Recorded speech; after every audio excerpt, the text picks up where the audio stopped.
Welcome back. കുറേ നാളായിട്ടോ ഞാൻ video ഇട്ടിട്ട്. കുറേ നാളെന്ന് വെച്ചാൽ ഇപ്പോൾ 2-3 ആഴ്ചകളായി ഞാൻ വീഡിയോ ലെങ്ത് വീഡിയോ ഒക്കെ ഇട്ടിട്ട്. ഷോർട്ട് ഇടലുണ്ട് കേട്ടോ. കുറച്ച് തിരക്കും കാര്യങ്ങളൊക്കെ ആയതുകൊണ്ടാണ് ഇടാഞ്ഞത്. പിന്നെ ഇപ്പോൾ മുഖമൊക്കെ വല്ലാണ്ടിരിക്കുന്ന നോയമ്പൊക്കെ പിടിച്ച് 2 ദിവസം നോയമ്പുണ്ടായിരുന്നു കേട്ടോ. നോയമ്പൊക്കെ പിടിച്ച് ക്ഷീണിച്ചത് കൊണ്ടാണ് മോനാണ് കിടക്കുന്നത്.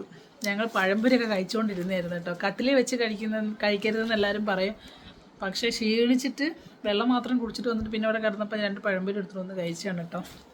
അപ്പോൾ എല്ലാവരും നോയമ്പൊക്കെ പിടിച്ചോ? നോയമ്പൊക്കെ തുറന്ന് എല്ലാവരും നിസ്കാരത്തിലും തറാബിക്കൊക്കെ പോയിട്ടുണ്ടാവും അല്ലേ?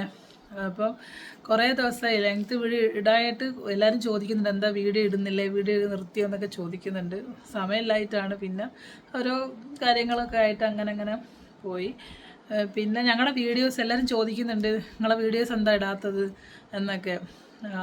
ആദ്യക്ക് റൈഹാത്തിന് കുറച്ച് തിരക്കും കാര്യങ്ങളൊക്കെ ഉണ്ടായിരുന്നു. നമുക്ക് കല്യാണവർക്കും കാര്യങ്ങളൊക്കെ ഉണ്ടായിരുന്നു. ഇപ്പോൾ നോമ്പായില്ലേ. ഇനിയിപ്പം എന്തായാലും ഒരു പുതിയ കണ്ടൻറ്റായിട്ട് ഞങ്ങൾ വരുന്നതായിരിക്കും. അപ്പോൾ എല്ലാവരും ഞങ്ങൾ സപ്പോർട്ട് ചെയ്യണം, സബ്സ്ക്രൈബ് ചെയ്യണം കേട്ടോ. പിന്നെ എന്താ പറയാനുള്ളത്, പിന്നെ ഇപ്പം നോമ്പൊക്കെ തുറന്ന് ഭയങ്കര ക്ഷീണത്തിലാണ്. അതുകൊണ്ട് കോലമൊന്നുമില്ല. ഫുഡൊക്കെ ഉണ്ടോ? ഇവിടെ അങ്ങനെ ഇരിക്കുന്നേ ഉള്ളൂ. ഒന്നും കഴിച്ചിട്ടൊന്നുമില്ല. നോമ്പ് തുറക്കാൻ വേണ്ടി എടുത്ത് വെച്ചത് ഒന്നും കഴിച്ചില്ല. വെള്ളം മാത്രം ഇങ്ങനെ കുടിച്ച് ഇങ്ങനെ ഇരിക്കുകയാണ്. കുറേ പഴംപൊരി ഉണ്ടാക്കി. പഴംപൊരി ഇതാ അങ്ങനെ തന്നെ ഉണ്ട്. കഴിച്ചിട്ടില്ല ഗൈസ്. എന്താ പറയുക, ഒന്നും കഴിക്കാൻ തോന്നില്ല. വെള്ളം കുടിച്ച് കഴിഞ്ഞാൽ പിന്നെ നമുക്കൊന്നും കഴിക്കാൻ തോന്നില്ലല്ലോ. അങ്ങനെ അതവിടെ ഉണ്ട്. പിന്നെന്ന് പറഞ്ഞാൽ നമുക്ക് സ്പെഷ്യലായിട്ട് ബീഫ് ബിരിയാണി കൊണ്ടുവന്നിട്ടുണ്ട് അപ്പുറത്തെ താത്ത. ഇതാ ബീഫ് ബിരിയാണി ഉണ്ടോ? ബീഫ് ബിരിയാണി ഉണ്ട്, സമൂസ ഉണ്ട്, കട്ട്ലേറ്റ് ഉണ്ട്, പിന്നെ ചിക്കൻ പൊരിച്ചതുണ്ട്. ഇതാ ഇതൊക്കെ എങ്ങനെ കഴിക്കുന്നു? ഭയങ്കര മണം കേട്ടോ. വല്ലാത്തൊരു മത്ത് പിടിപ്പിക്കുന്നൊരു മണമുണ്ട് കേട്ടോ. ഭയങ്കര. മോൻ പറഞ്ഞ നല്ല ടേസ്റ്റ് ഉണ്ട്. ഞാൻ കുറച്ച് കഴിച്ചു നോക്കിയായിരുന്നു, നല്ല ടേസ്റ്റ് ഉണ്ടെന്ന് പറഞ്ഞായിരുന്നു.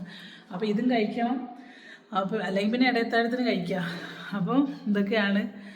ഏതായാലും കുറച്ച് ദിവസം നോമ്പ് പിടിക്കാമെന്ന് വെച്ച്. പക്ഷെ മനസ്സും ശരീരമൊക്കെ ഒന്ന് വൃത്തിയാവട്ടെ എന്ന് വിചാരിച്ചു. അതിന് എപ്പോഴും നമ്മൾ കഴിക്കലല്ലേ. ഇപ്പോൾ കുറച്ച് ദിവസം ഒന്ന് പിന്നെ ഫുഡൊക്കെ കുറച്ച് ഒന്ന് കൺട്രോളിൽ പോകാമെന്ന് വിചാരിച്ച്. അപ്പം ഇനി എന്നും ഞാൻ വീഡിയോ ഇടുന്നതായിരിക്കും. അപ്പോൾ എല്ലാവരും എന്നെ സപ്പോർട്ട് ചെയ്യണം, സബ്സ്ക്രൈബ് ചെയ്യണം. അപ്പം എല്ലാവർക്കും നല്ലൊരു ദിവസം നേരുന്നു. Okay guys.